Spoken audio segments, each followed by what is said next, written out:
Welcome back to this quiet corner of the night. Tonight on Facts to Fall Asleep To, as you settle into your pillows and feel the weight of the day begin to dissolve, we are going to embark on an expansive, restful journey through the ancient world. Tonight, we will traverse civilizations and centuries to meet the benevolent guardians of the quiet hours, the deities who bring comfort, healing and vision, ensuring your journey into the dreamscape is one of absolute peace. As the air grows still around you, imagine the gentle approach of the ancient stewards of the night. Each arrives in turn to offer you their unique gift of peace. Behold Hypnos, the ancient Greek personification of sleep, a gentle and benevolent deity who offers a sacred reprieve from the burdens of the waking world. He is not a god of force or command, but of quiet persuasion, arriving without struggle, asking nothing, only inviting rest. In the cosmology of the Greeks, Hypnos is born of Nyx, the primordial night herself, emerging from the same shadowed lineage that gave rise to dreams, fate, and death. From his mother he inherits a deep, enveloping calm, the kind of darkness that soothes rather than frightens. Hypnos is often imagined as a slender, youthful figure, soft-featured and serene, with delicate wings unfurled from his temples or shoulders. These wings do not beat loudly.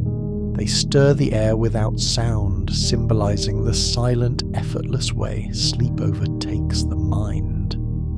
You never hear him arrive. One moment you're awake and the next you are drifting. In the quiet of your imagination, picture his dwelling. Ancient poets described it as a vast, lightless mansion hidden deep within a cavern, far from the noise of gods and mortals alike.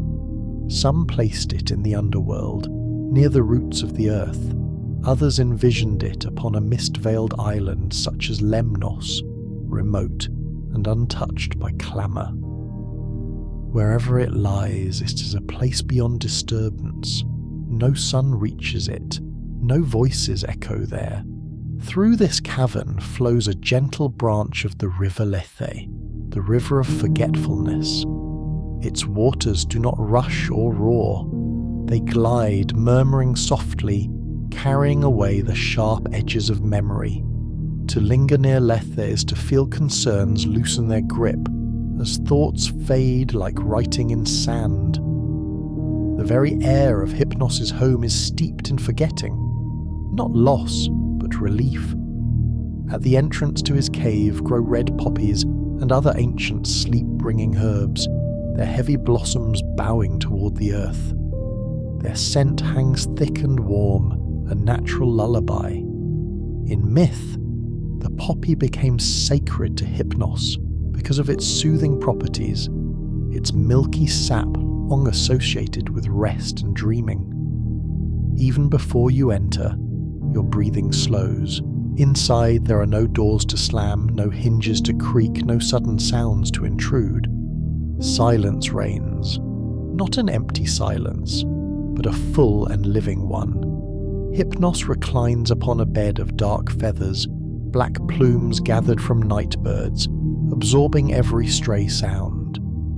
This stillness is so complete, it seems to draw you inward, encouraging your body to soften, your thoughts to lie down beside him. As night spreads across the world, Hypnos does not remain hidden. Ancient storytellers said he rises into the sky in the company of his mother Nyx as she draws her star-filled veil across the heavens.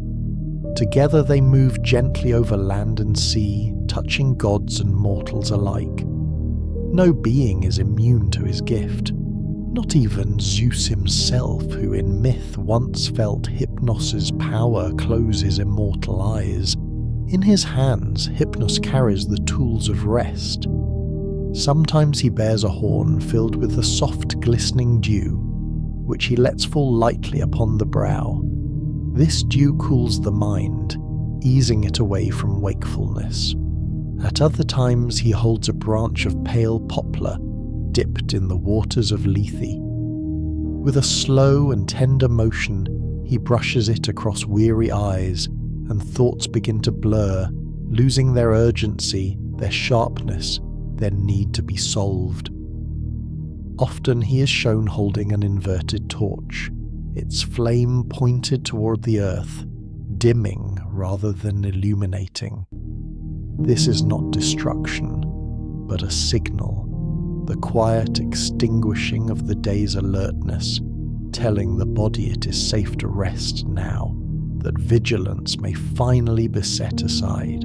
Hypnos is never truly alone. Around him move the Oneiroi, the spirits of dreams, his many children who shape the visions of sleep. Among them is Morpheus, the most well-known, whose name means form or shape. Morpheus molds dreams that feel real and gentle, crafting images the mind can wander through without fear. Only after Hypnos has fully relaxed, the body does Morpheus step forward, ready to guide the dreaming soul. At Hypnos' side is Pasithea, his wife, one of the Graces, she who embodies relaxation, meditation, and altered states of calm. Her presence deepens the sense of ease, smoothing the last tensions from muscles and breath. Together, they create a sanctuary where effort dissolves and nothing is demanded of you. Now feel the nearness of Hypnos. There is no rush, no command, only a soft, steady pull, like gravity drawing you gently downward. Your limbs grow pleasantly heavy, your thoughts slow, spacing themselves farther apart. The world recedes. You're guided toward the gates of horn, spoken of by Homer, the passage through which true and peaceful dreams emerge. Beyond them lies a landscape shaped by kindness, memory softened, fear left behind. Hypnos stands watch as you pass through, his wings folded, his work complete. Beside him stands Somnus, the Roman god of sleep, silent and unwavering, a presence the ancient Romans understood as both gentle and absolute. Where waking life demands effort and attention, Somnus asks for nothing at all. He's not hurried, nor dramatic. He arrives as night deepens, as the world naturally turns inward, fulfilling a rhythm the Romans believed was written into nature itself. Though Somnus was adapted from the Greek Hypnos, Roman writers gave him a character shaped by Roman values: stability, inevitability, and order. Sleep to them was not merely a pleasant escape, but a vital function, essential for health, clarity, and balance. Philosophers and physicians of the Roman world echoed this belief, observing that without proper rest, both body and judgment weaken. Our clearest description of Somnus comes from the poet Ovid, writing in the late 1st century BCE.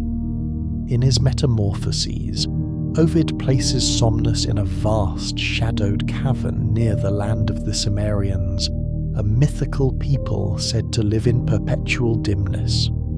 This region lies beyond the reach of the sun, where twilight never fully lifts and darkness never fully closes.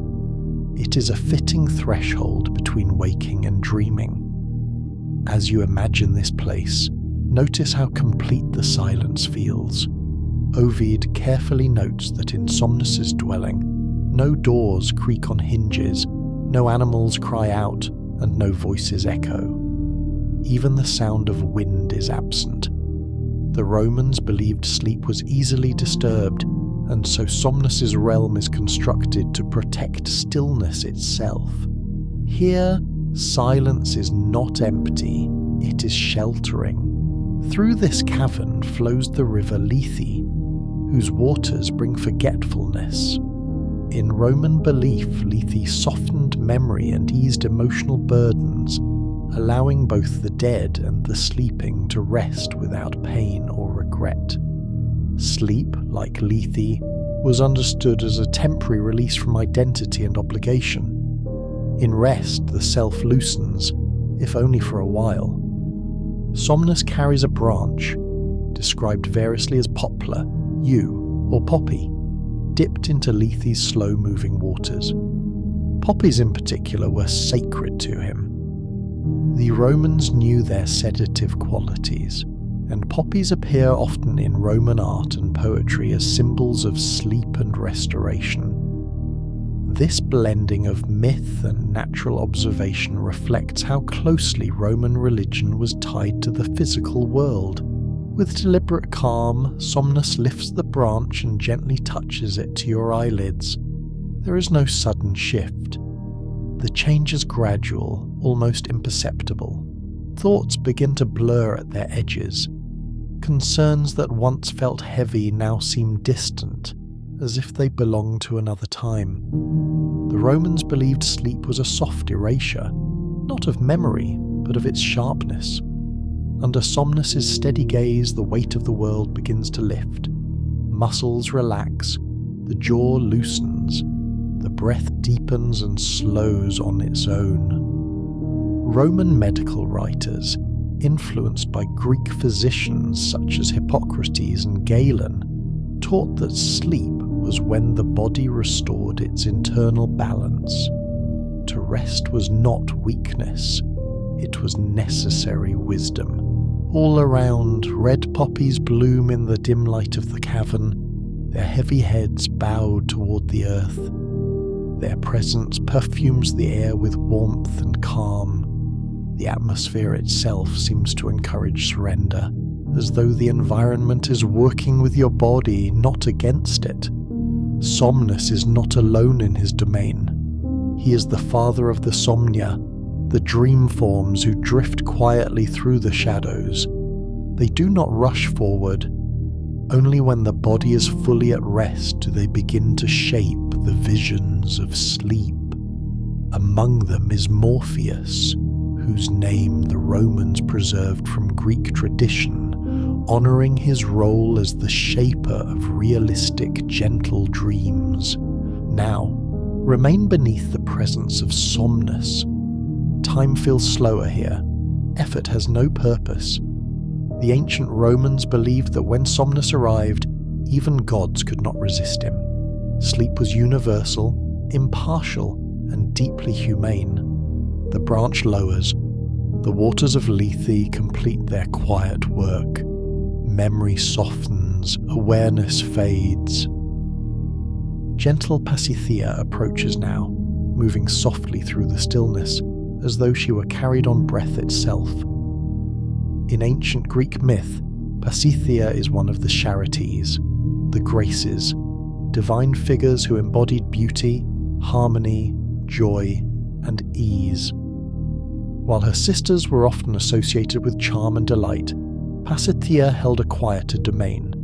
She presided over relaxation, rest, and altered states of calm, the gentle unwinding of mind and body after effort has passed. Her name itself offers a clue to her nature. Pasithea can be translated as all divine or all-encompassing, suggesting a presence that surrounds rather than overwhelms. She does not arrive suddenly. She is felt gradually, like warmth spreading through the body, like tension releasing its hold without being forced. In Greek mythology, Pasithea is most notably known as the wife of Hypnos, the god of sleep.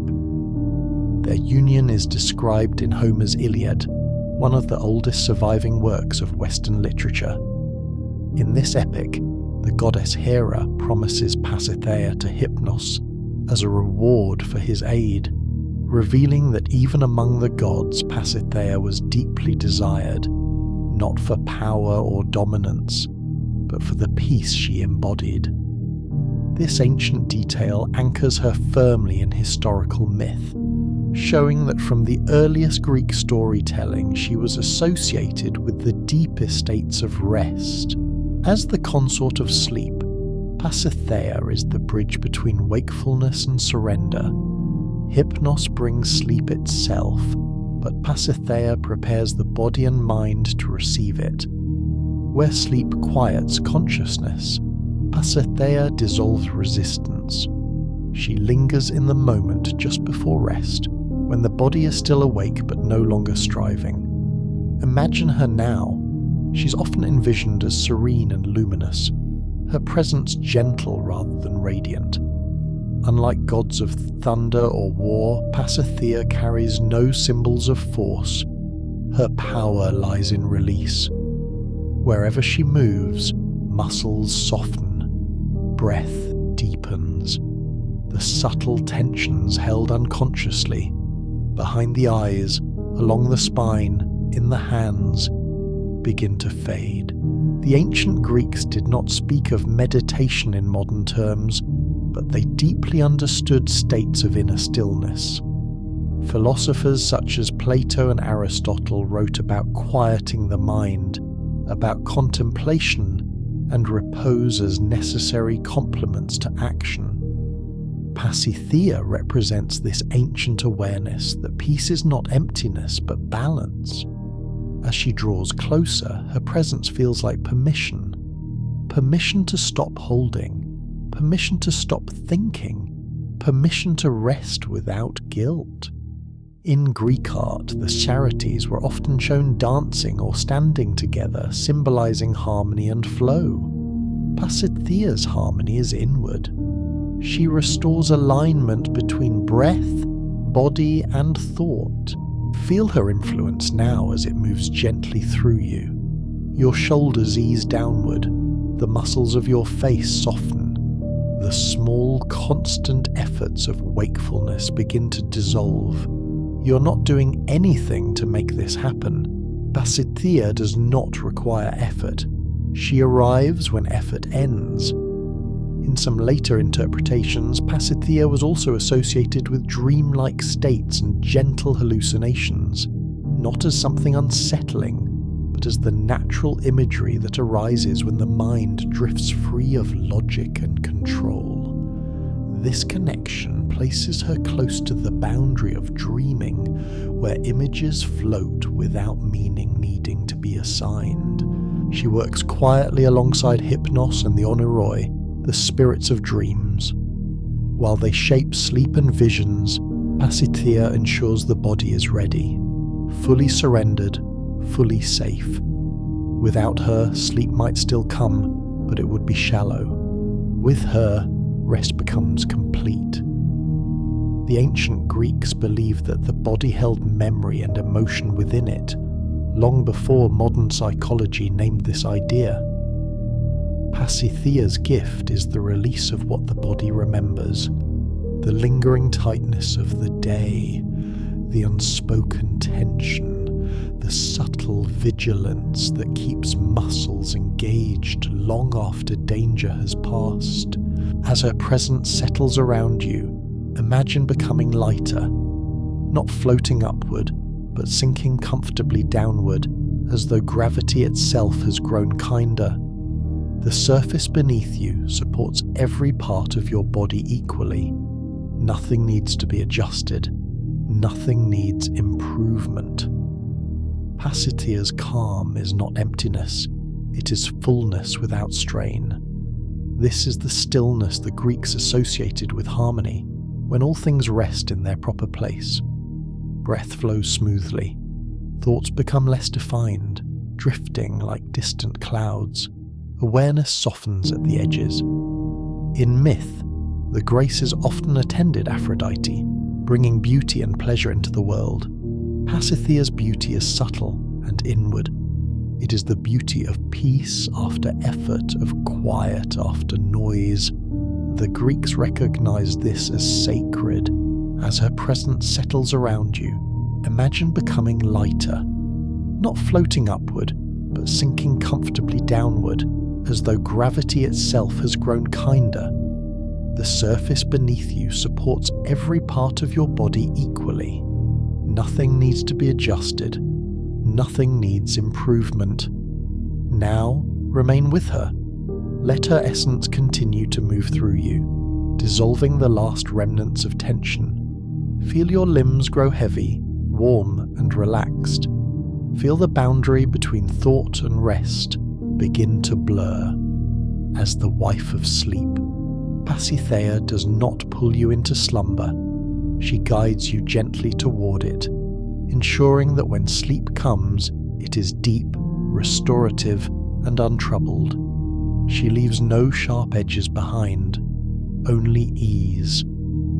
Enter the realm of the Oneiroi, beginning with Morpheus, the Master Shaper. He stands by your side, ready to craft the familiar faces and comforting voices of those you love. He ensures that your dreams are populated with kindness and recognition. In Greek mythology, the Oneiroi were not vague abstractions but distinct divine beings, personifications of dreaming itself, each responsible for shaping the experiences that unfold once sleep has fully taken hold. To the ancient Greeks, dreams were not random images, but meaningful visitations, shaped by divine forces and carrying insight, memory, or comfort. His name comes from the Greek word morphe, meaning form or shape. Morpheus is the master shaper of dreams, the one entrusted with giving structure to the otherwise formless realm of sleep. He does not govern all dreams, but rather those that feel real, vivid, and human, dreams filled with recognizable faces, familiar voices, and scenes drawn from lived experience. Morpheus appears most prominently in ancient literature through Ovid's Metamorphoses, written in the early 1st century CE. In this work, Ovid describes Morpheus as uniquely skilled among the dream spirits, capable of imitating human form, gesture, speech, and expression with perfect accuracy. This historical description establishes Morpheus not as a god of chaos or illusion, but as a careful artisan of the mind, one who recreates reality in softened, symbolic ways. In ancient belief, Morpheus was a son of Hypnos, the god of sleep, and therefore part of a larger divine family dedicated entirely to rest and dreaming. Only once Hypnos and Pasithea had fully relaxed the body would Morpheus step forward. This sequence reflects a surprisingly accurate ancient understanding of sleep, that deep physical relaxation must precede vivid dreaming. Morpheus's role is deeply comforting. He is responsible for shaping dreams that the sleeper can recognize and inhabit. He brings forward the faces of loved ones, the sound of familiar voices, the presence of places that feel safe. In doing so, he ensures that the dreaming mind does not feel lost or alienated. Even in sleep, recognition matters. The Greeks believed that dreams served many purposes. Some were messages from the gods, others reflections of memory, and still others expressions of the soul's inner state. Morpheus presided over those dreams that felt meaningful and coherent, where the dreamer could walk, speak, and feel as though awake, but without the burdens of reality. Around Morpheus moved the other Oneiroi, each with their own function. Ancient sources mention Phobetor, also called Isolus, who shaped the dreams of animals and creatures, and Phantasos, who formed dreams of objects, landscapes, and unfamiliar scenes. This division of roles reveals a sophisticated ancient attempt to categorize dream imagery, long before modern psychology attempted similar distinctions. The Oneiroi were believed to emerge from the gates of dreams described by Homer in the Odyssey. One gate, made of horn, allowed true and meaningful dreams to pass through. The other, made of ivory, released deceptive or empty visions. Morpheus, as a trusted shaper, was closely associated with the gate of horn, the passage of dreams that carry sincerity and emotional truth. Now, feel Morpheus's presence as he begins his work. He does not rush.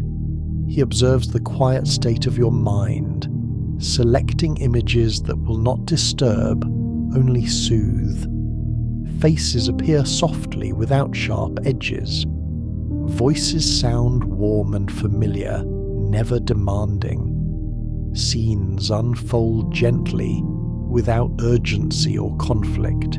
This reflects the ancient belief that dreams were crafted and were not accidental.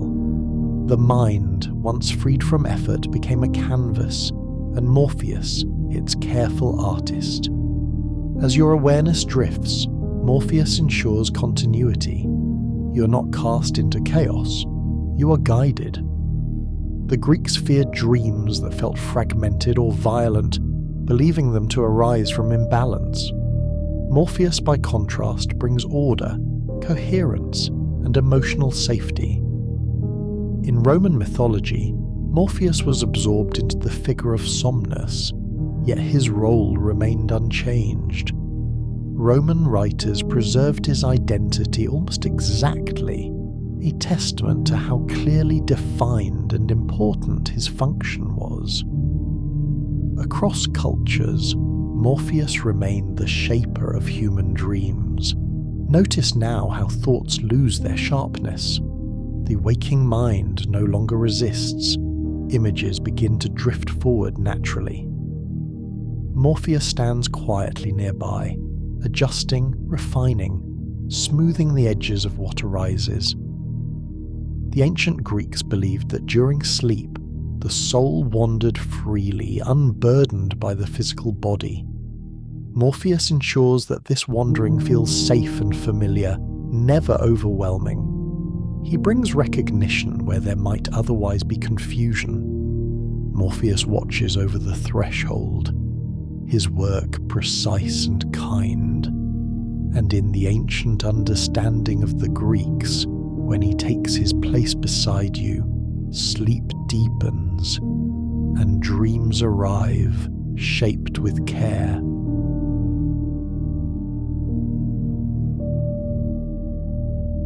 Listen now for the soft footsteps of Phantasos, one of the ancient Oneiroi, the dream spirits of Greek mythology.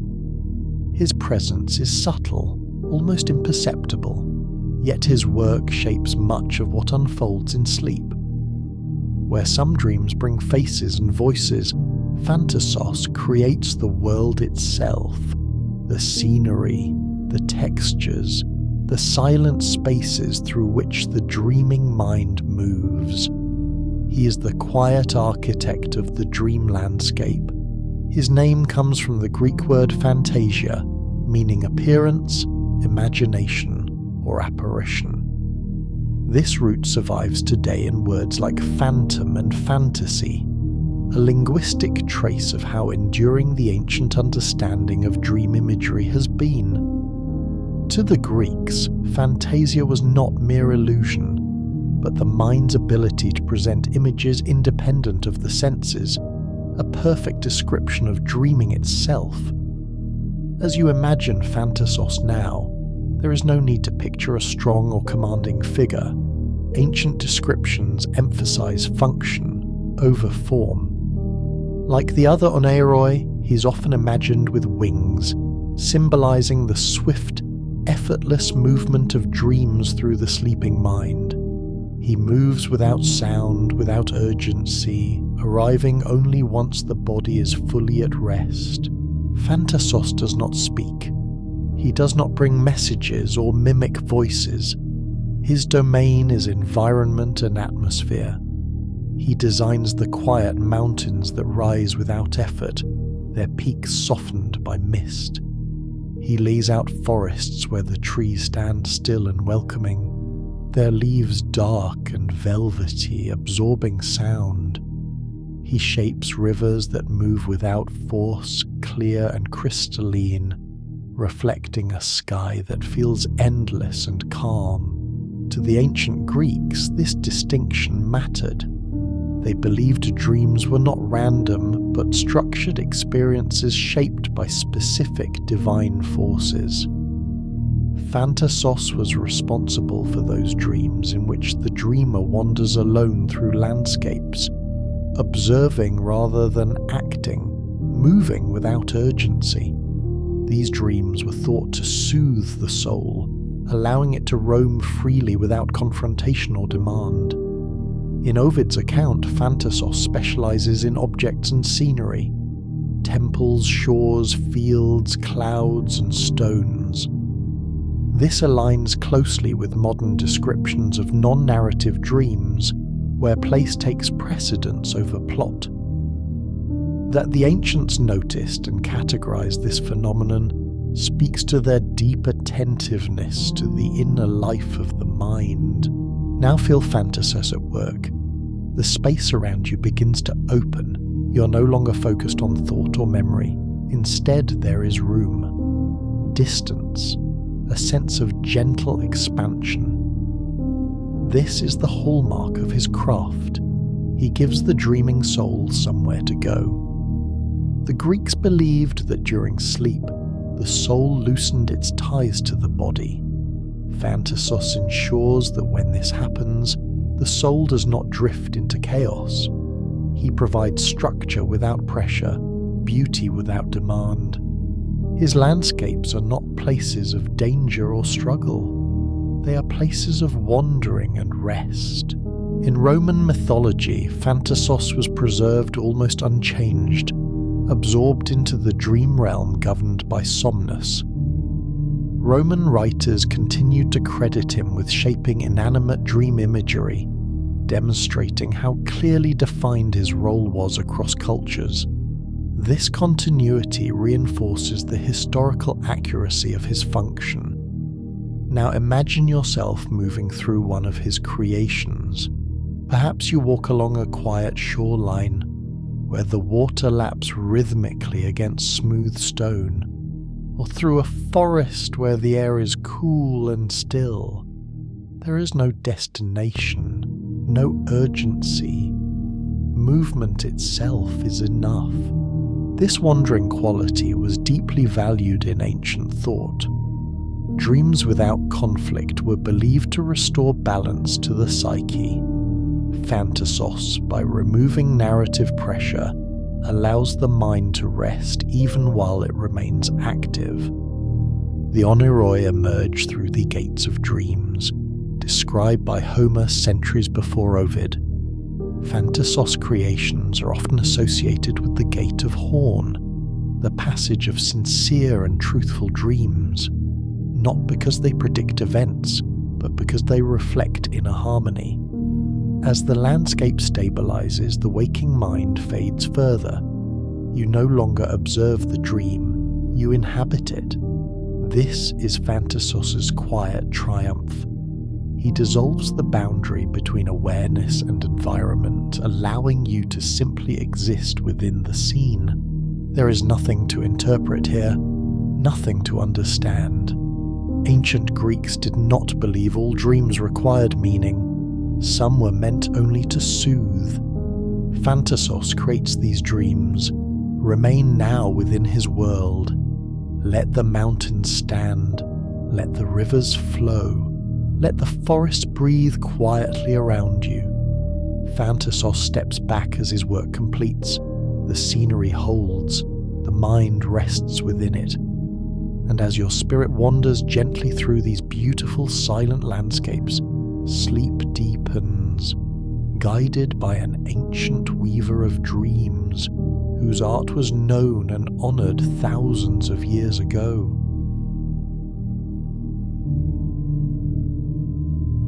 Acknowledge Brizo, the ancient and watchful goddess whose name is rarely spoken, yet whose presence has lingered quietly along the shores of Greek memory for thousands of years. She's not a goddess of thunder or conquest, but of guidance, calm passage, and protective foresight. To those who knew her, Brizo was a guardian of transitions, especially the dangerous, uncertain crossing between safety and the unknown. In ancient Greek belief, Brizo was revered primarily as a protector of sailors, particularly those who travelled at night, when the sea was at its most unpredictable. Her worship was centred on the island of Delos, a sacred place associated with Apollo and Artemis, and a crossroads of maritime routes in the Aegean Sea. Sailors, fishermen, and their families left offerings to Brizo there, seeking safe voyages and gentle returns. Though little survives in the form of extensive myths, Brizo's role is preserved through historical references, cult practices, and inscriptions, which tell us how she was understood by those who depended on her. She was believed to calm the waters, steady the winds, and offer prophetic insight through dreams. In this way, she occupies a rare and intimate space in Greek religion, one where protection and dreaming meet. Now imagine Brizo as the ancients might have sensed her, not dramatic or imposing, but constant and observant. She watches tides the way others watch breath, patiently, attentively, without interference. She understands rhythm, the rise and fall of waves, the pull of the moon, the natural cycles that cannot be forced, only followed. To the Greeks, the sea was both lifeline and threat. It connected cities and cultures, but it also swallowed ships without warning. Because of this, gods associated with the sea were deeply respected. Brizo, unlike Poseidon, didn't rule through power or upheaval. She ruled through quiet vigilance. She was invoked especially at night, when visibility faded and trust replaced sight. The ancient Greeks believed that sleep itself was a kind of voyage, a drifting away from the certainty of waking life into an inner ocean, where control loosens and guidance is needed. Dreams, like waves, could soothe or unsettle. Brizo's prophetic whispers were thought to arrive during sleep, offering symbolic reassurance rather than loud commands. She does not wake you. She does not intrude. She simply aligns the currents. In historical accounts, Brizo was associated with prophetic dreaming, especially dreams that offered warnings or guidance to those travelling by sea. Sailors believed she could send dreams that revealed safe routes or impending storms. Importantly, these dreams were not frantic or frightening. They were subtle, symbolic, and calm, requiring trust rather than fear. As your breathing slows, Brizo's presence feels like a steady horizon line, something constant to orient yourself by. The mind no longer struggles to stay alert. Vigilance softens into awareness. You're not drifting without direction. You are being guided gently, just as ancient sailors trusted the stars and tides more than force. Brizo was sometimes honoured with small boat-shaped offerings left at her shrines. These symbolic vessels represented safe passage, not speed or dominance. In this imagery, the sleeper becomes the vessel, supported, not driven. Imagine yourself now as such a vessel resting on calm water. The surface is smooth. Beneath it, deep currents move slowly and predictably. You do not need to steer. The sea knows where to carry you. Brizo's wisdom is ancient, older than written myth. She belongs to a layer of Greek religion rooted in lived experience, where survival depended on understanding nature's rhythms. This makes her especially suited to the modern mind, which often struggles to let go of control. She reminds you that rest is not surrender to danger, but cooperation with natural cycles. As your awareness drifts, her prophetic influence does not overwhelm, it reassures. Any remaining anxiety loosens, not because it has been solved, but because it no longer needs attention. The mind understands on some quiet level that it is safe to rest. In the ancient world, prophecy was not always about predicting events. Often, it was about restoring alignment, bringing the individual back into harmony with forces larger than themselves. Brizo's guidance works the same way. She steadies the inner tide so the journey through sleep remains smooth. The Greeks believed that gods like Brizo did not disappear. They withdrew. Their presence remained in rhythms, symbols, and instincts, in the gentle rocking sensation of rest, in the sense of being watched over without being observed. The ocean of sleep stretches wide and dark, but it is calm. The waves are slow and even. The moonlight reflects softly across the surface, marking the passage forward. Brizo watches from the unseen shoreline, ensuring that nothing pulls you off course. Your thoughts thin like mist. Images rise and fade without urgency. Dreams approach quietly, guided rather than chaotic. This is the ancient wisdom Brizo offers. Not control, not command, but safe passage. As you drift deeper, know that countless sailors once trusted her with their lives, just as you now trust the natural pull of sleep. The journey continues, steady and assured. And beneath Brizo's watchful presence, your passage through the ocean of sleep remains calm, protected, and guided by a goddess whose wisdom has endured. Journey now to the warm sands of ancient Egypt, where the air itself seems to hold memory, and where the night was never considered empty or unguarded. Here you find Tutu, also known in some sources as Tethos, a powerful yet benevolent protective deity whose role was to stand watch while others slept. Unlike the distant gods of the sky or sun, Tutu belonged close to home. He was a guardian of thresholds, of beds, of dreams, and of the vulnerable hours of night. Tutu emerges most clearly in Egyptian history during the late period and the Ptolemaic era, roughly from the 7th century BCE onward, though his functions draw on far older traditions of protective magic.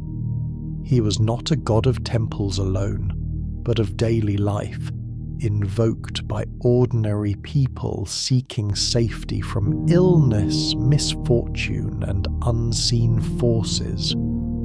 His presence was practical, intimate, and deeply reassuring. He is most often depicted as sphinx-like, with the powerful body of a lion and the head of a human, sometimes crowned or framed by a protective mane. In Egyptian symbolism, the lion was the ultimate emblem of strength, vigilance, and solar power. Lions do not sleep lightly.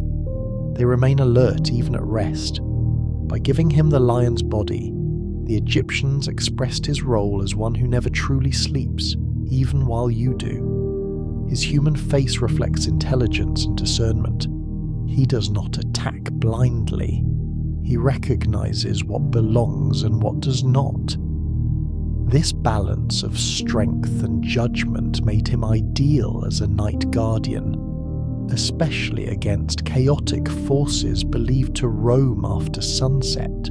In Egyptian belief, the night was a liminal time. Darkness was not evil, but it was active. Spirits moved.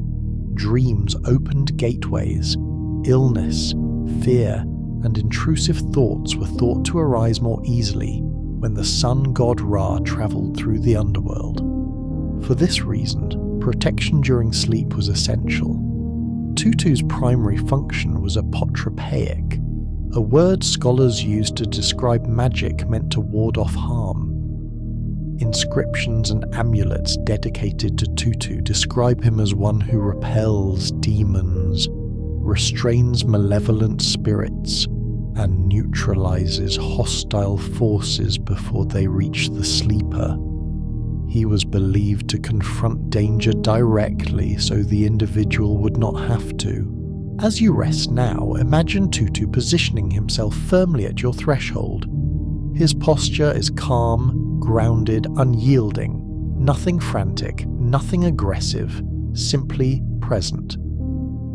Historically, Tutu was closely associated with other protective deities such as Bes, Sekhmet, and Taret, all figures concerned with guarding households, children, and sleepers. Like Bes, Tutu was believed to frighten away harmful entities through his very appearance. Unlike Bes, who was often loud and expressive, his power was silent and watchful. Many surviving reliefs show Tutu trampling snakes, knives, or chaotic symbols beneath his paws. These images were not meant to evoke fear, but reassurance. They communicated a simple truth: whatever approaches is already dealt with. The Egyptians believed that sleep was a state in which the soul loosened its ties to the body. Dreams were not dismissed as imagination, but taken seriously as real experiences, sometimes messages, sometimes wanderings, sometimes confrontations. Because of this, dream protection was vital. Tutu was often invoked specifically for dream safety. He was believed to prevent nightmares, ward off intrusive visions, and block hostile dream entities. While some gods sent dreams, Tutu ensured that only those that belonged to you were allowed to pass. As the night deepens, imagine his attention scanning the unseen edges of your awareness. Wandering shadows, unformed thoughts, fears, lingering images. Approach, but do not cross the boundary. They dissolve before reaching you. Tutu does not disturb your sleep to protect you. He does not wake you. He does not announce his presence. Protection, in Egyptian thought, worked best when it was unnoticed. The warmth of the desert night surrounds you now. The heat of the day has faded, leaving behind a soft, enveloping calm. This warmth mirrors Tutu's nature. Not cold vigilance, but living, steady presence. In household shrines, Tutu was often honoured with small offerings: incense, food, spoken words, requests for health, peace, and undisturbed rest. He was a god people trusted with their most vulnerable moments. As dreams begin to form, they do so gently. They arrive without threat, without intrusion. The ancient Egyptians believed that when protection was strong, dreams flowed naturally, without distortion. Tutu ensures this flow remains uninterrupted. Now, imagine the soft sands beneath you, warm and supportive. Imagine the vast Egyptian night sky overhead, filled with stars that once guided priests, travelers, and gods alike. You're part of this ancient rhythm, day yielding to night, vigilance yielding to rest. And as the hours pass quietly beneath his watchful presence, nothing breaks the stillness. For the guardian of the night stands ready, and you are safe to sleep. Consider now Imhotep, one of the most remarkable figures of ancient Egypt, a man who lived, worked, and was later revered as a god. Unlike many deities who existed only in myth, Imhotep began as a historical individual, a physician, architect, and priest, whose wisdom left such a lasting imprint that centuries after his death, he was elevated to divine status. His story bridges the human and the sacred, making him a powerful guide for rest, healing, and renewal. Imhotep lived during Egypt's 3rd dynasty, around the 27th century BCE, serving as the chief advisor to King Djoser. His historical titles include Chancellor, High Priest of Ptah, Royal Architect and Physician. He's best known for designing the Step Pyramid at Saqqara, the earliest large-scale stone monument in history. This alone secured his place in history, but it was his reputation for wisdom and healing that transformed him into something more. In later centuries, Egyptians came to regard Imhotep as the god of medicine and healing, a role similar to that of Asclepius in Greek tradition. Temples dedicated to Imhotep became places of pilgrimage, where the sick sought relief not through surgery or drugs alone, but through sleep, dreaming, and divine intervention. This practice, known today as dream incubation, lies at the heart of Imhotep's enduring legacy. Now imagine entering such a space, not a physical temple of stone, but a quiet sanctuary within your own mind. Ancient healing temples devoted to Imhotep were calm, orderly environments. Patients purified themselves, offered prayers, and then slept within the temple precincts, believing that Imhotep would appear to them in dreams or send symbolic visions that revealed healing guidance. These dreams were not thought to be random. They were considered acts of divine medicine. As you settle into rest, imagine Imhotep welcoming you with quiet authority. He does not rush. He does not command. He observes with the careful attention of a physician who understands both body and spirit. To Imhotep, healing was not violent or invasive. It was restorative, returning the body to balance. In Egyptian thought, illness could arise from imbalance, disruption, or spiritual disharmony. Sleep was seen as one of the most powerful tools for restoring order. Imhotep's association with dreaming reflects an advanced understanding that the mind and body heal most deeply when consciousness is allowed to rest. Feel yourself entering the sleep temple now. The space is cool and still. Stone walls hold the quiet. Incense drifts slowly through the air. Nothing here demands action. You're not required to fix anything. Your role is simply to rest. Imhotep's presence feels steady and grounded. He was associated with Ptah, the creator god of craftsmen and architects, and this influence shaped how healing was understood. Just as a builder repairs a structure by strengthening its foundation, Imhotep repairs the human being by restoring stability from within. As you drift deeper, imagine his work beginning, not as something you must feel, but as something that happens naturally. Breath deepens, muscles loosen, the nervous vigilance of the day fades. In modern terms, the body enters a state where repair becomes possible. In ancient terms, Ma'at, cosmic balance, is restored. Imhotep does not promise instant cures. Ancient inscriptions emphasize patience, repetition, and trust. Healing unfolds over time, often during sleep, when the conscious mind no longer interferes. This belief aligns closely with modern understanding of rest as essential for immune function, memory consolidation, and emotional regulation. Now imagine dreams forming, not chaotic or overwhelming, but symbolic and calm. In Imhotep's temples, dreams were interpreted carefully, often by priests trained in both ritual and observation.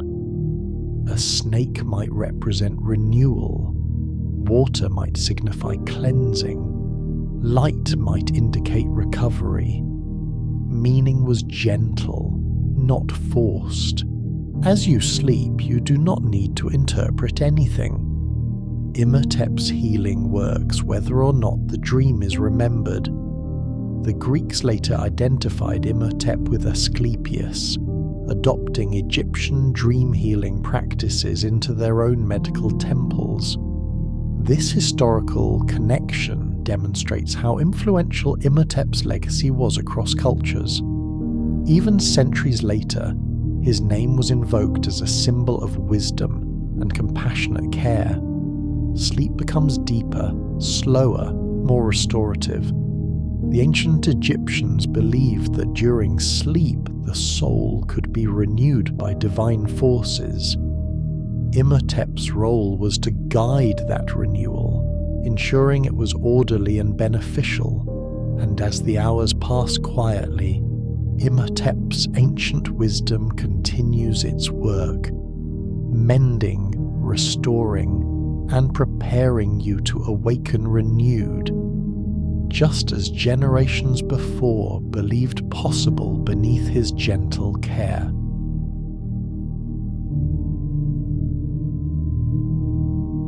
Feel now the quiet arrival of Ratri, the ancient Vedic goddess of night, whose presence was first sung into memory more than 3,000 years ago in the hymns of the Rig Veda, one of humanity's oldest surviving sacred texts. Ratri is not darkness as fear, but darkness as protection, order, and rest. To the early Vedic people, night was not an absence of light. It was a living force, a goddess who arrived faithfully each evening to shelter the world.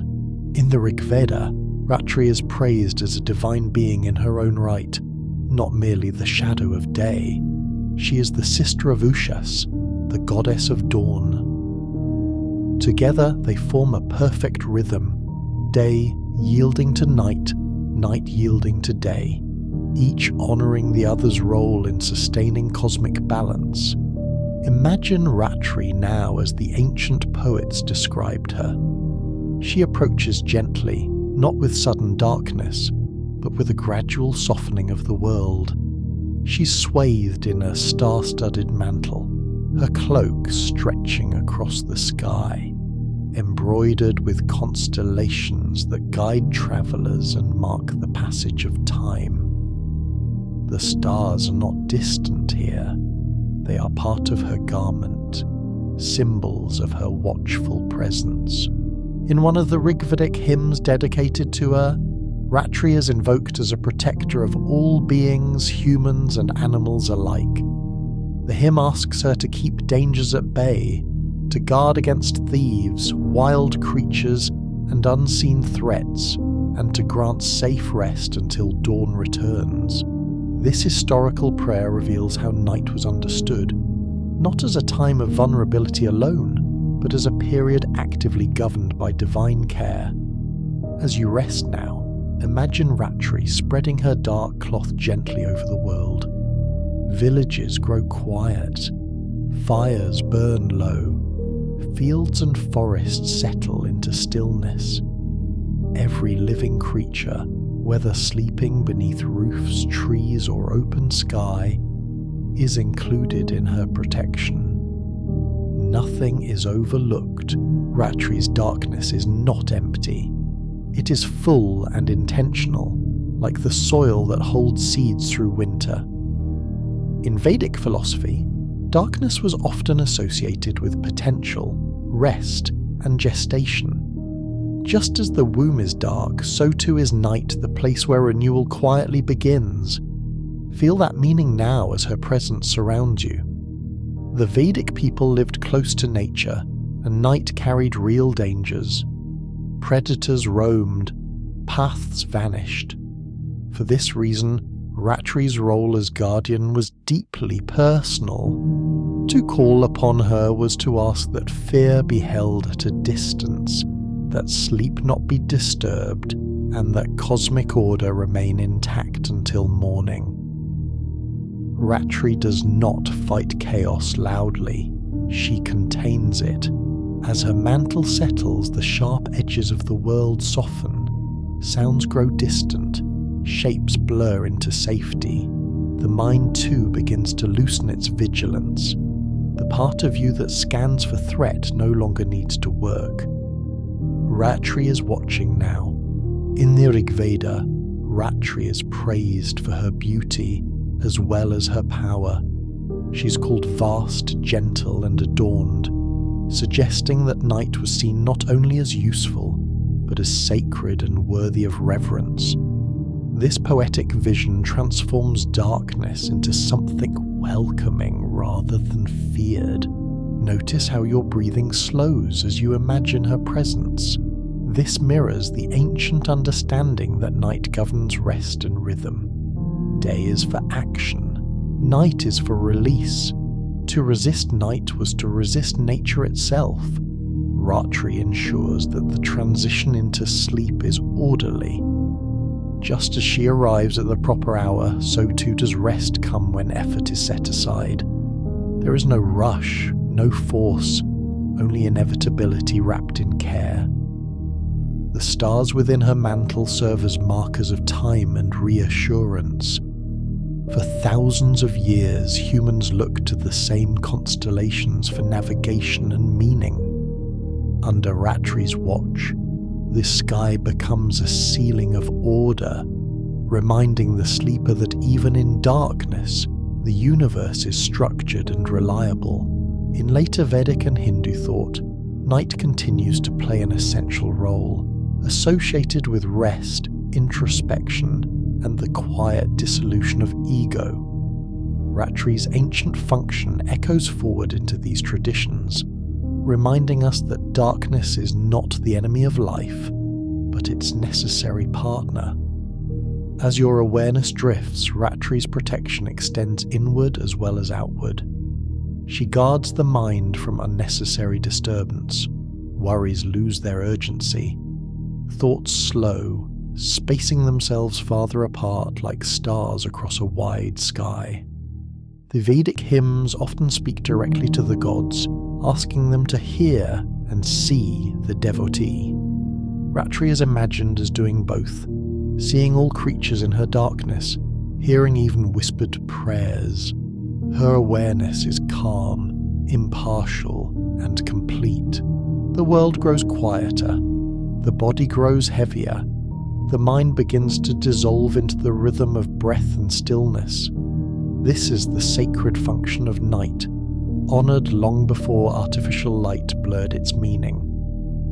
Ratri remains vigilant as sleep deepens. No harm approaches, no chaos intrudes, cosmic order holds. When dreams come, they arise within her domain, contained, protected, and guided by rhythm rather than fear. When sleep deepens further, even dreams grow still. Remain here now, wrapped in her ancient darkness.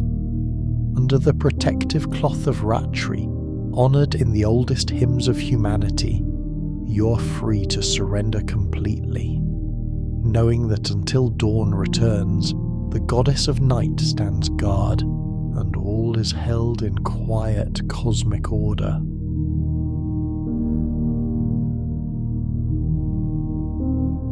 Meet Maya, the ancient and subtle principle that weaves the cosmic dream itself.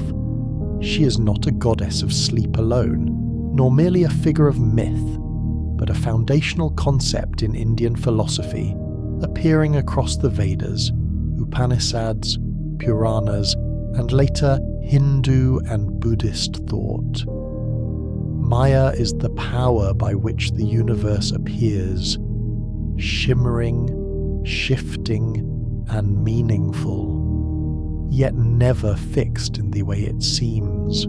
Her name, Maya, comes from a Sanskrit root meaning to measure, to form, to construct. In the earliest Vedic texts, Maya refers to a creative or magical power, often attributed to gods like Indra or Varuna, who shape reality through divine skill. Over time, this idea deepened. Maya came to represent the mysterious force that gives rise to appearance itself, the world as it is perceived by the mind. Now imagine her presence not as something deceptive or frightening, but as gentle and instructive. Maya does not trap you. She teaches through beauty. She invites wonder without demanding belief. In later Hindu philosophy, especially Vedanta, Maya is understood as the power that makes the eternal, unchanging reality, Brahman, appear as a world of forms, stories, and experiences. This world is not false in the sense of being meaningless. It is provisional, like a dream that feels real while it lasts. These sages did not say the dream should be feared. They said it should be understood. She is often described as a weaver, creating patterns of light and shadow, memory and imagination. This image appears again and again in Indian thought. Reality as a tapestry, intricate and beautiful, yet woven from threads that constantly change. Dreams, in this view, are not separate from waking life. They are simply another expression of Maya's art. Feel that understanding settle gently into your mind. The visions of the night, the shifting scenes, the symbolic images, the sudden transformations were never meant to be taken as threats. In ancient Indian traditions, dreams were seen as natural movements of consciousness, arising when the waking mind relaxes its insistence on order. Maya governs this realm effortlessly. Under her guidance, the dream world becomes safe to explore because nothing in it demands permanence. Faces may change, landscapes may dissolve, stories may begin and end without explanation. This is not chaos, it is freedom from fixation. In Buddhist philosophy, which inherited and transformed the concept of Maya, the world itself is often described as dreamlike, impermanent, and interdependent. The Buddha compared experience to a dream, a bubble, a reflection in water, not to deny its beauty, but to release suffering caused by clinging. Maya, in this broader cultural sense, becomes a reminder that what arises can also pass. As sleep approaches, this wisdom becomes deeply comforting. Imagine Maya standing beside a vast loom, threads of colour passing through her hands. Each thread is a sensation, a memory, a feeling, a fragment of thought. She weaves them into scenes that shimmer briefly, then flow onward. None of it is meant to be held. All of it is meant to be experienced lightly. Now notice how this perspective changes the way your mind approaches sleep. There is no need to control the dream, no need to interpret it, no need to fear it. Maya reminds you that dreams are play, lila, another important concept in Indian thought, describing the universe as a divine play rather than a grim trial. The gods themselves participate in this play, appearing and disappearing, creating and dissolving worlds. You are allowed to enjoy the dream for what it is. As your body relaxes, Maya gently loosens the structures of waking logic. Time begins to bend. Identity softens. Boundaries blur. This is not loss. It is rest from effort. The mind no longer has to insist that everything makes sense. Ancient Indian thinkers understood that suffering arises not from illusion itself, but from forgetting that it is illusion. Maya's guidance is compassionate. She allows the dream to unfold while quietly reminding the deeper self that it is safe. Feel that safety now. Your breathing slows. Thoughts arise and fade without resistance. Images flicker at the edge of awareness. Maya arranges them delicately, like lanterns floating on water. Some glow brightly, others drift into darkness. None need your attention. In some Puranic traditions, Maya is associated with Devai, the great goddess, whose power both conceals and reveals truth. She veils ultimate reality so that experience may occur at all. Without Maya, there would be no story, no learning, no beauty. She's not the enemy of wisdom, she is its teacher. As you drift deeper, allow her to guide you through the night's illusions with ease. If a dream becomes vivid, let it be vivid. If it fades, let it fade. Maya holds it all lightly. The mind rests most deeply when it stops demanding solidity. Under Maya's influence, even uncertainty becomes gentle. You do not need to know where the dream will go. You do not need to follow it. You may simply float within it, aware or unaware as rest requires.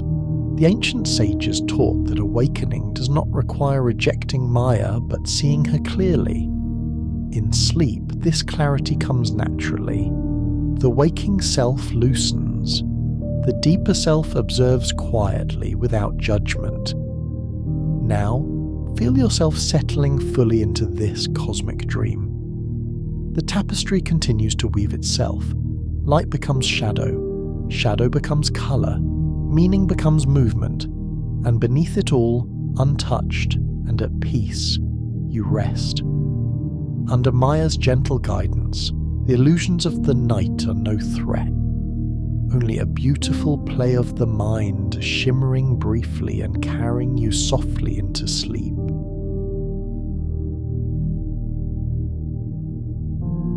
From the ancient lands of Mesopotamia, between the Tigris and Euphrates rivers, comes Mamu, also known in some texts as Mahmud, a gentle yet powerful goddess of dreams. She is remembered as the daughter of the sun god Shamash, called Utu in Sumerian traditions, the great deity of justice, truth, and illumination. From her father, Mamu inherits clarity and insight, but she carries these qualities not into the daylight world, but into the quiet realm of sleep. In Mesopotamian belief, dreams were never dismissed as meaningless. They were considered channels of divine communication, moments when the gods could speak to humans without noise or interruption. Mamu stands at the center of this belief. She is the guardian of dream gates, the one who allows visions to pass from the divine realm into the human mind. Her role is not to overwhelm, but to prepare, to shape dreams so they may be understood. Now, imagine her presence approaching softly, like twilight after a long day. Mamu does not rush into sleep. She waits for the world to grow quiet, for lamps to dim, for the mind to loosen its grip on waking concerns. In ancient Mesopotamia, night was seen as a sacred interval, a time when divine forces moved more freely. It was during this time that Mamu was believed to open the gates between worlds. She holds those gates now, not as heavy doors, but as thresholds of awareness. Historically, references to Mamu appear in Akkadian and Assyrian texts, especially in dream omen literature and prayers. She was invoked by kings and common people alike, particularly when dreams were sought for guidance. In royal inscriptions, dreams sent by the gods often required interpretation by priests and diviners, and Mamu's influence was understood as ensuring that these dreams were coherent, symbolic, and truthful. Unlike deities who sent warnings through fear, Mamu's dreams were valued for their clarity. She did not obscure meaning unnecessarily. Her task was to ensure that what arrived in sleep carried structure, images that could be remembered, symbols that could be reflected upon. As you rest now, imagine Mamu standing quietly beside you, her presence calm and attentive. She carries no weapon, no crown of power. Her authority is subtle. She's a listener before she's a speaker. The Mesopotamians believed that the sun god Shamash saw all things by day, every oath, every action, every hidden truth. Mamu complements this vision by guiding what is revealed by night. What the eyes cannot see, the dream may show. In this way, she bridges conscious and unconscious knowing. Feel that bridge forming now. As your breathing slows, Mamu begins her gentle work. She does not force images into your mind. She clears space. She prepares the canvas.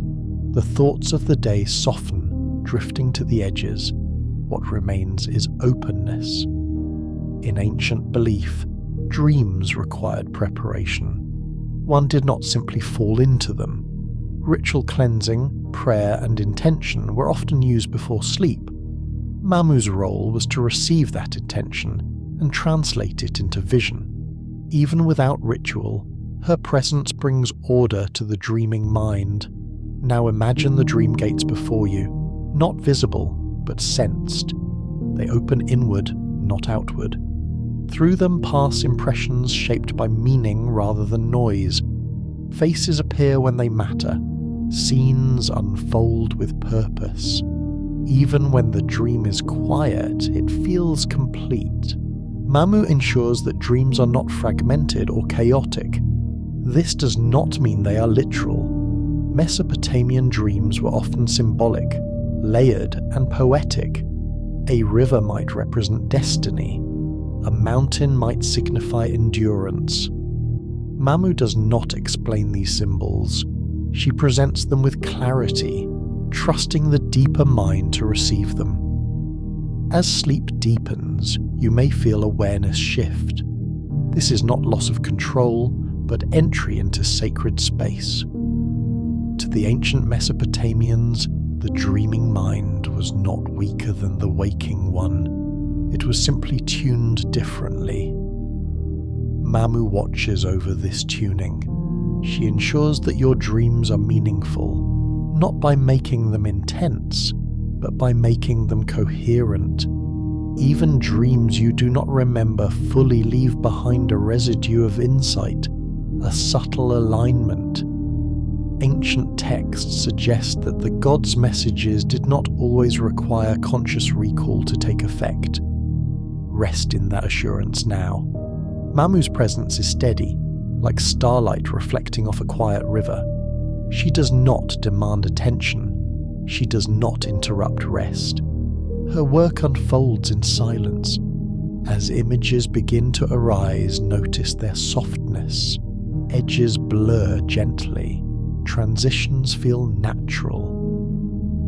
This reflects Mamu's guiding hand. She smooths the passage between scenes so the mind is not startled awake. The ancient scribes believed that dreams guided by the gods often carried peace, even when their messages were serious. Confusion was seen as a sign of disturbance. Mamu prevents such disturbance. She aligns the dream with cosmic order, much as her father Shamash upheld order in the waking world. Now, allow yourself to drift further. If dreams come, let them come. If darkness comes instead, let that be enough. Mamu remains at the gate, ensuring that nothing harmful intrudes, nothing meaningless overwhelms. Only what belongs to you is allowed through. The canvas of sleep fills gently, not with noise, but with insight shaped for rest. In ancient Mesopotamia, the night sky was watched carefully, its movements recorded with devotion. Dreams were part of that same attentive relationship with the unseen. Mamu embodies this attentiveness, a reminder that even in rest, the universe communicates with care. As you sink fully into sleep, Mamu turns the keys softly. The gates close behind you, not to trap but to protect. Beside her moves Sisig, also known in ancient Mesopotamian texts as Zakha, a subtle and elusive spirit associated with wind, breath, and dreams. Where Mamu guards the gates of dreaming, Sisig travels freely through them. He is not a god of overwhelming presence, but a messenger. A whisper carried on the night air, bringing knowledge from realms unseen. In Akkadian, Zakak literally means breeze or wind, and by extension came to mean spirit or dream apparition. The people of Mesopotamia understood breath, wind, and life as deeply connected. What moved unseen yet could be felt was considered alive with meaning. Sisig belongs to this category of beings, intangible, mobile, and powerful, precisely because he cannot be grasped. In cuneiform dream texts dating back to the 2nd millennium BCE, the Zakak appears as a dream double or spiritual essence that travels during sleep. While the body rests, the Zakak moves. It journeys through the night, encounters other realms, and returns before waking, carrying impressions rather than words.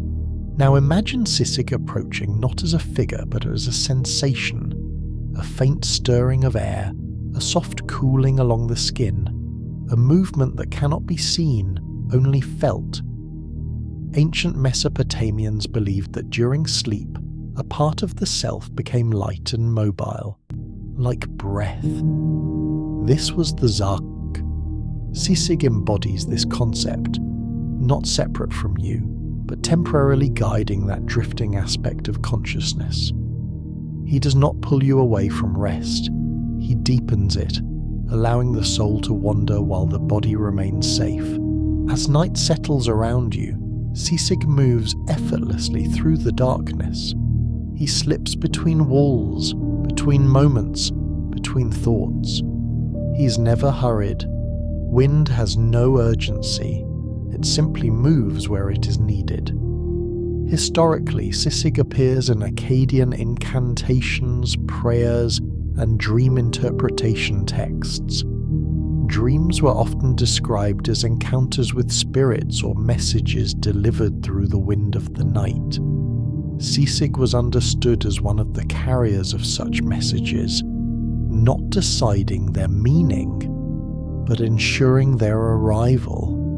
In this way, he is neither judge nor teacher, but conduit. Now feel your breathing. Each inhale brings air in, each exhale releases it. To ancient Mesopotamians, breath was not merely physical, it was animated by spirit. Sisig moves within this rhythm, aligning the breath with the deeper currents of sleep.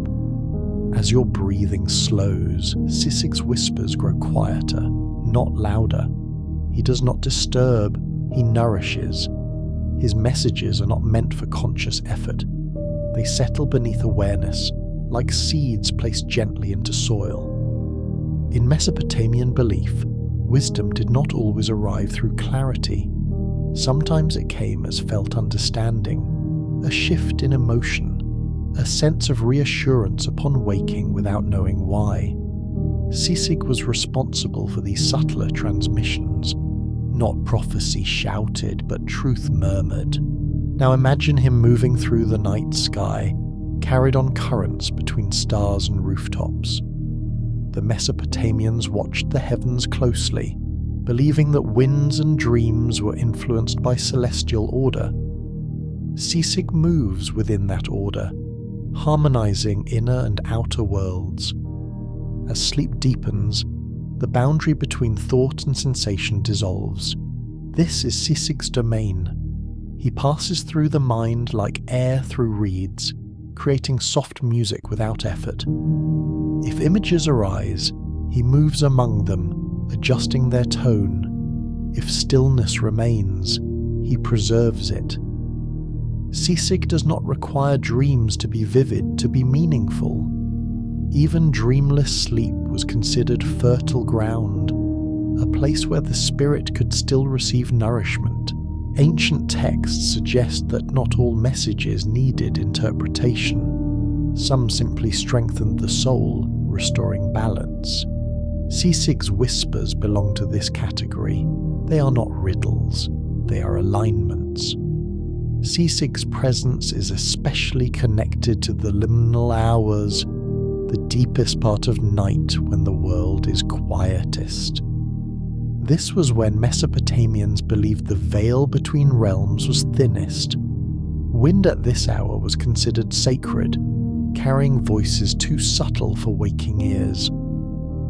Sisig does not intrude upon the body. He leaves it resting, heavy and secure. His concern is the inner movement, the gentle wandering of awareness that allows renewal to occur. In this way, Sisig complements Mamu perfectly. Where she structures the dream, he animates it. Where she opens the gate, he travels the path. Even if you remember nothing upon waking, Sisig's work remains. Ancient Mesopotamians believed that the unseen effects of dreams were often more important than remembered images. Wisdom could arrive quietly, shaping mood, resilience, and clarity long after sleep ended. You do not need to grasp the whisper. You only need to rest within it.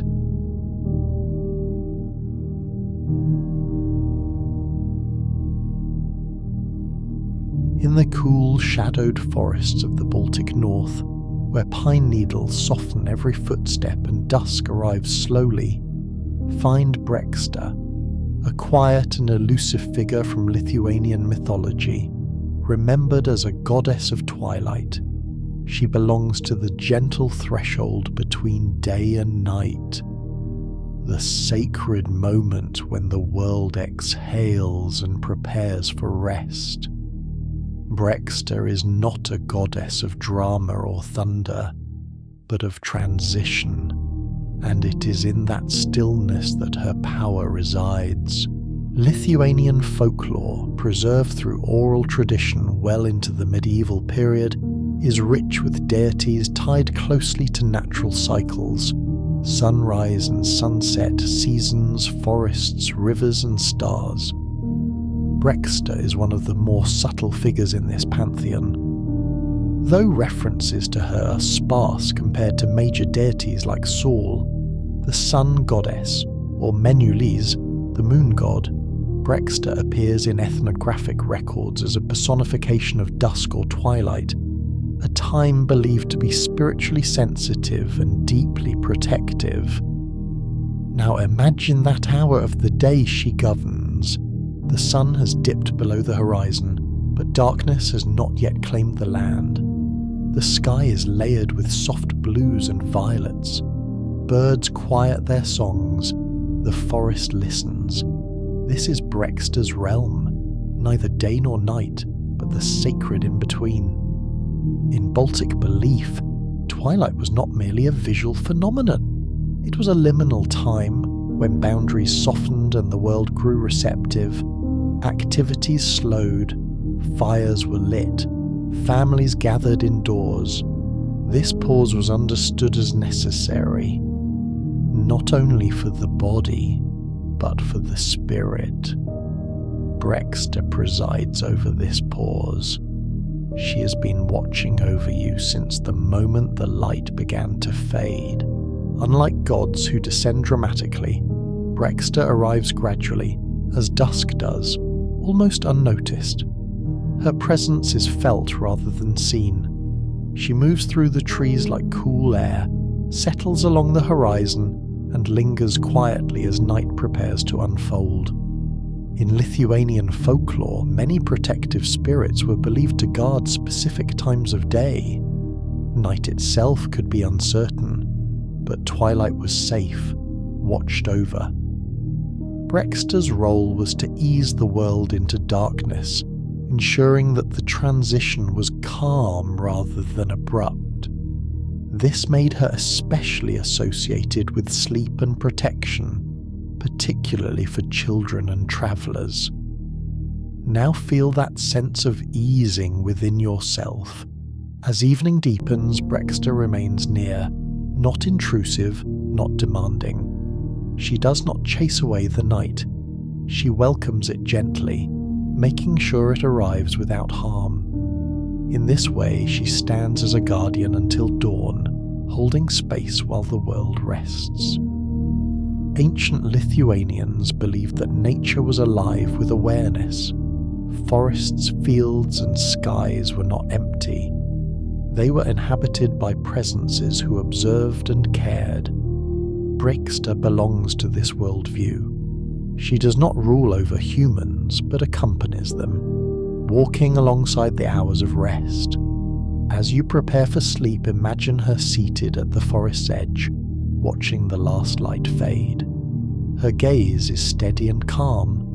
Nothing startles her. Nothing escapes her notice. She remains awake so that others may sleep. Twilight was traditionally a time when people avoided loud noises or hurried work. It was a moment of respectful quiet, acknowledging the change of guard between day and night. Brixta embodies this respect. She asks nothing of you now except stillness. Let your body mirror the landscape she oversees. In some Baltic traditions, twilight was also associated with protection against wandering spirits, not through force, but through balance. Brixta's presence ensured that the night began in harmony, reducing fear and disorder. She's not a warrior, but a stabilizer. Now imagine her placing a quiet boundary around you, as dusk places a boundary around the day. Inside this boundary, nothing needs attention. Nothing presses in. She will remain with you through the night. As darkness deepens, Brixta does not depart. She becomes subtler, blending into shadow and silence. Her guardianship continues invisibly, like roots holding the forest steady while leaves sleep above. In the long northern nights, especially during autumn and winter, this guardianship was deeply valued. The Baltic peoples understood darkness intimately, and they honoured the deities who made it livable and safe. Brixta was one such presence, a reassurance that night was not abandonment, but continuation. Brixta watches until the first pale hint of dawn appears. Only then does she withdraw, her task complete, having held the night in balance. Just as she eased the world into darkness, she allows the morning to arrive without disruption. But for now, night still stretches ahead, wide, quiet, and secure. Let yourself sink fully into it. The forest sleeps, the sky darkens, the goddess of twilight keeps her silent vigil, and beneath her watchful presence, honoured for generations along the wooded paths and fading horizons of Lithuania, your rest becomes part of an ancient rhythm, a gentle passage from light into darkness, held steady until dawn.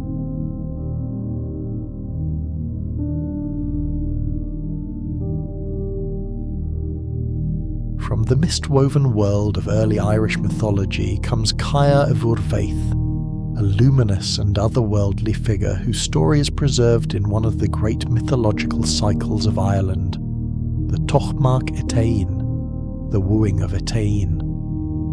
She's a being of dream, song, and transformation, deeply connected to sleep, prophecy, and the gentle power of the otherworld.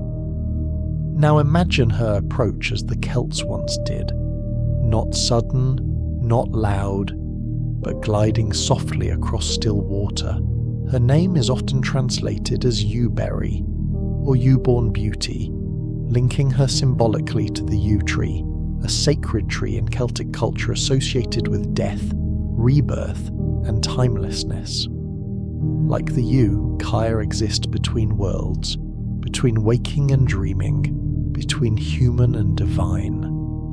Her story unfolds in the myth of Engus Og, the god of youth and love, who falls ill with longing after dreaming of a beautiful woman he cannot reach. After long searching, this woman is revealed to be Caer Ivor-Vaith, the daughter of Ethel an Buail, a lord of the Side, the fairy mounds of the otherworld. She's found at Loch Bel Dracon, where she and 149 other maidens live under an enchantment.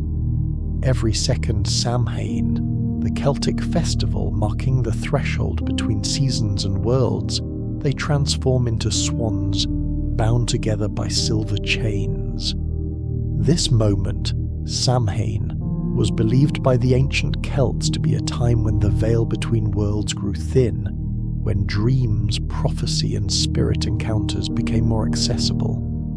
Kaya's transformation is not accidental. It situates her firmly within the liminal, the sacred in between. Now imagine her in that form, a swan of extraordinary grace, white feathers reflecting moonlight, moving without sound across dark water.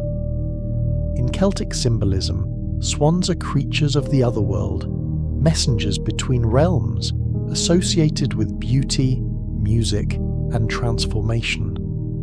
Kaya embodies all of these qualities. When Ingus finally finds her, he is told that only by recognizing her in swan form may he join her. When he does, he transforms as well, and together they fly away, singing a song so beautiful that all who hear it fall into peaceful sleep for 3 days and nights.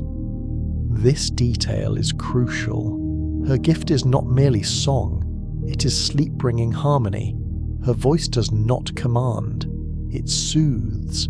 It aligns the listener with a deeper rhythm, suspending worry, time, and effort. In early Irish belief, music was not entertainment alone, it was power.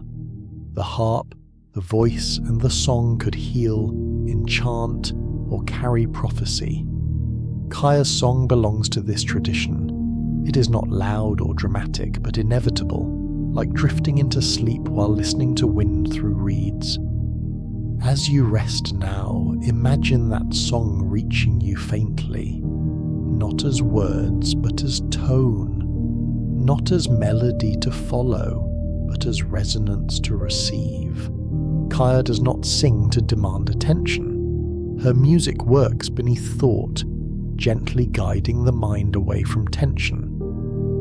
The ancient Irish understood that dreams were a place where truth could surface without force. Her presence transforms dreams into harmonious visions, not chaotic images. In the Tochmar Etain, Kaya herself speaks little. Her power lies in being, in transformation, in the effect she has on the world around her. This silence makes her especially suited to the realm of sleep. In Celtic cosmology, the otherworld was not a distant afterlife, but a parallel realm, accessible through water, mounds, music, and sleep. She moves freely through these thresholds. Her appearance in dreams was not considered fantasy, but contact. She approaches you now as a guide, not to show you visions that overwhelm, but to tune your dreaming mind. Under her influence, dreams become gentle, meaningful, and musical in structure, rising and falling naturally. Kaya's song is said to bring rest even to the troubled. This reflects an ancient understanding that beauty and harmony can calm the nervous system long before such terms existed. The Celts observed this truth through story rather than science. Her swan form reinforces this calm. Swans were believed to carry souls, to mark passages, to escort consciousness safely across thresholds. Kaya does the same, not carrying you away but guiding you inward.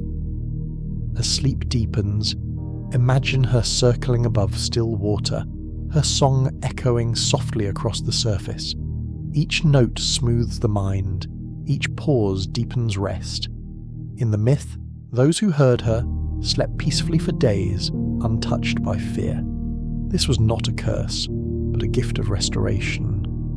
In a world shaped by harsh winters and uncertain nights, such rest was sacred. Now let that gift be yours.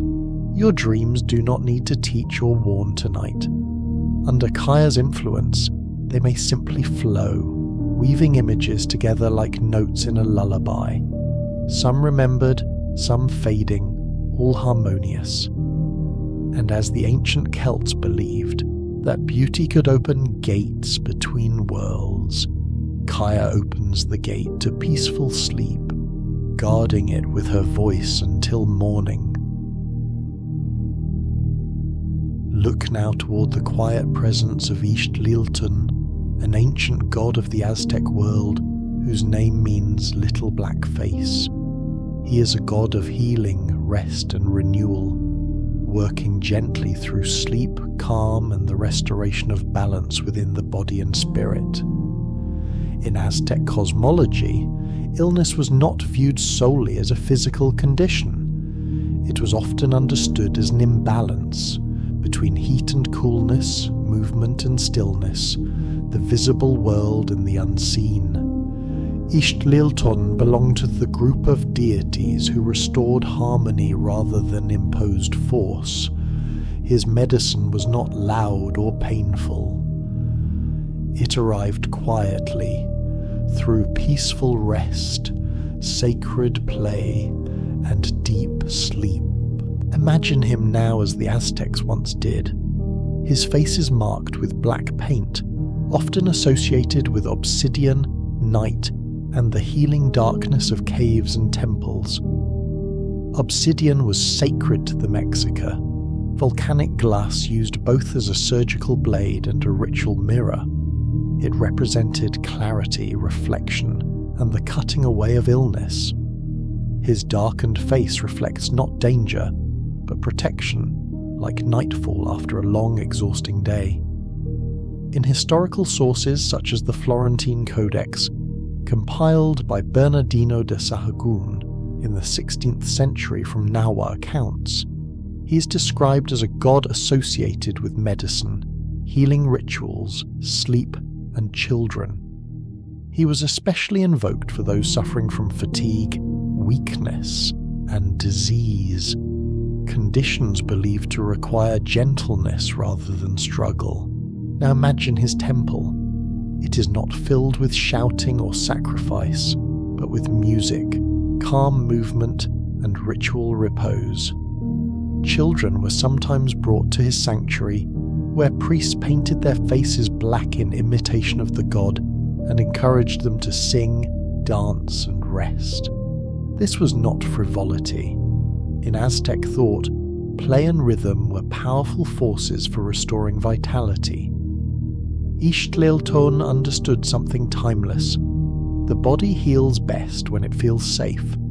The Aztecs believed that sleep itself could be medicinal. During sleep, the soul, tonali or yolia depending on context, could recover strength. Ixtliltun presided over this recovery. He did not chase illness away violently. He invited wellness back through ease and comfort. His association with night is important.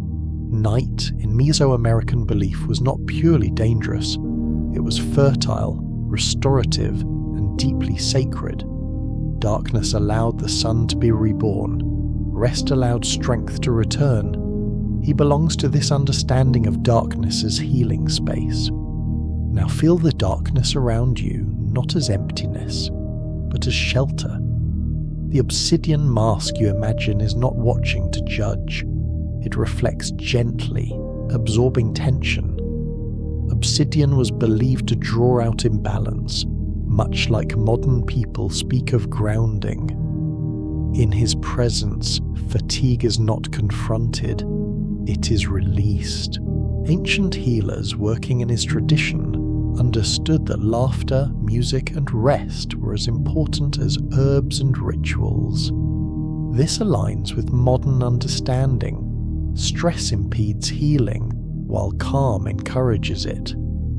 The Mexica recognized this centuries ago, embedding it in myth rather than textbooks. Now imagine Ixtliltun seated near you, not looming, but companionable.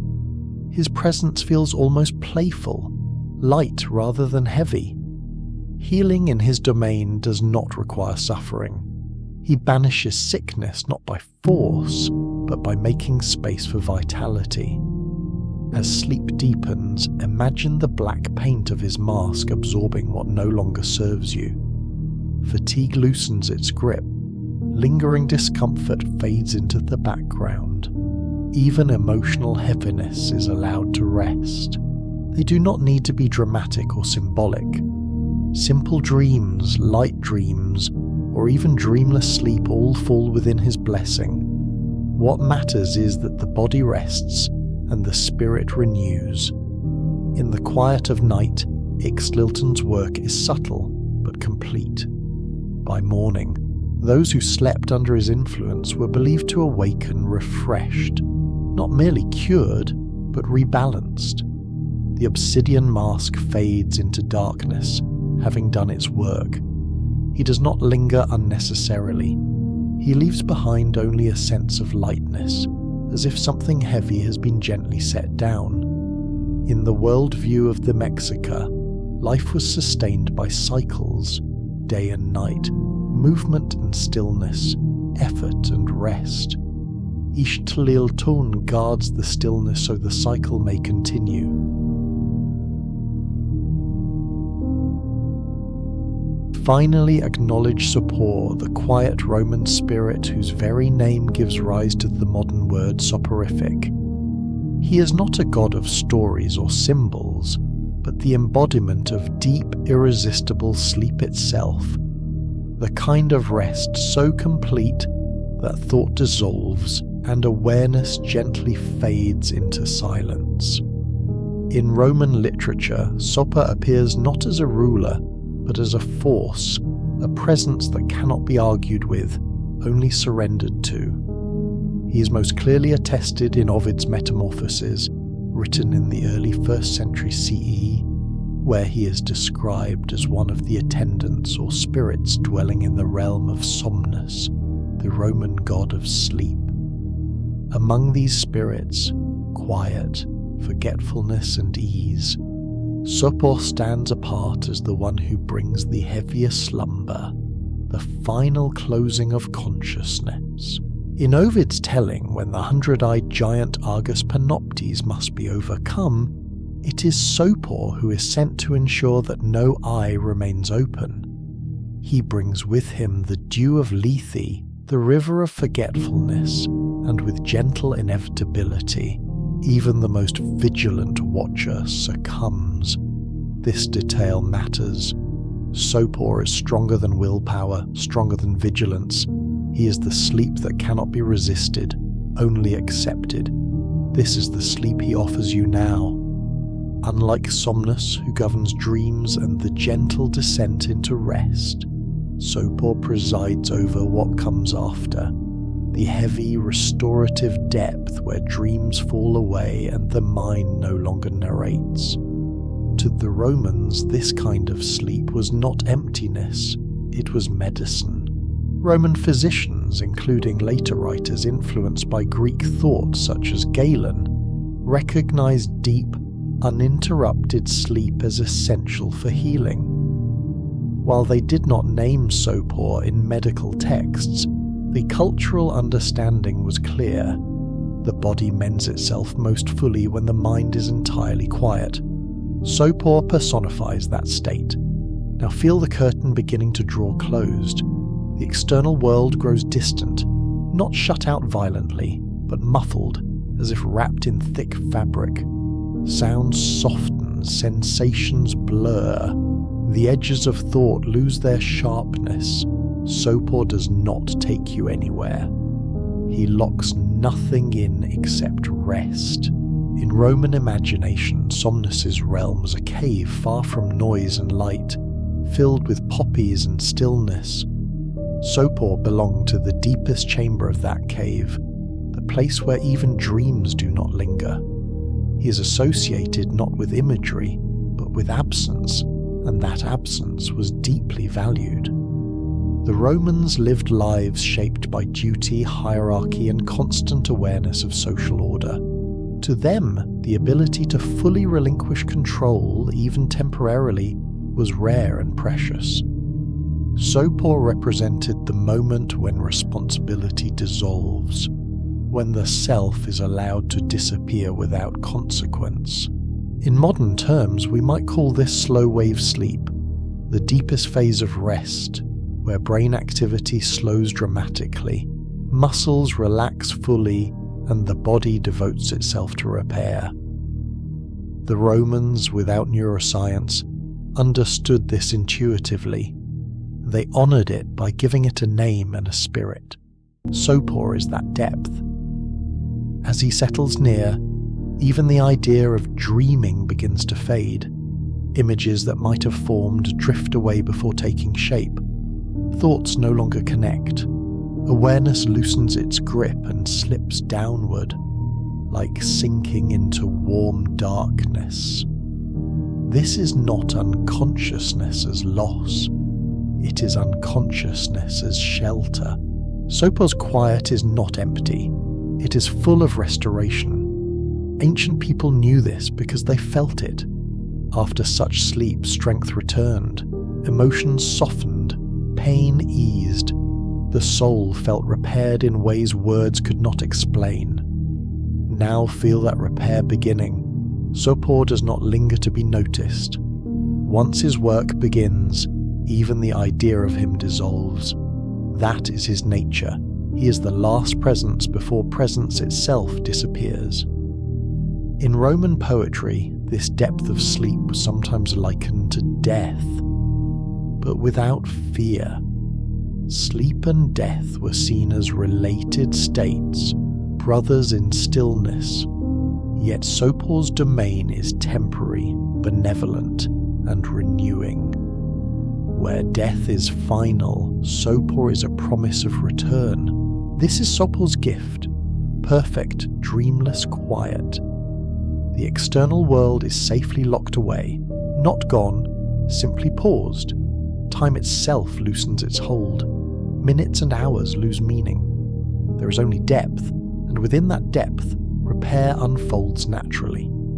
The Romans understood that not every night needed dreams. Some nights required obliteration of thought, a full reset. Sopor ensured that such nights arrived when they were needed most. Now, allow this one to be such a night. Nothing follows this moment. Nothing precedes it. There is only rest. And in the ancient stillness honoured by Roman poets and physicians alike, under the quiet dominion of Sopor, the spirit of deepest sleep, you disappear gently into silence, where the soul is mended, and the world waits patiently for your return. Every one of these ancient beings is a steward of your tranquility, watching patiently as the night unfolds around you. Their presence is gentle and unwavering, like a soft glow in the distance, guiding you safely through the quiet hours.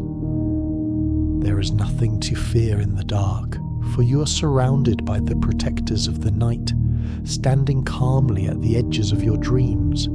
With each breath you take, their soothing energy settles deeper within you. Take a slow, deep breath in, and as you exhale, feel the weight of the day dissolve and drift away. The world outside grows quieter now, softer, more distant, until it fades completely from your awareness. Let yourself drift. Let yourself rest and surrender fully to the night. Good night and sleep well.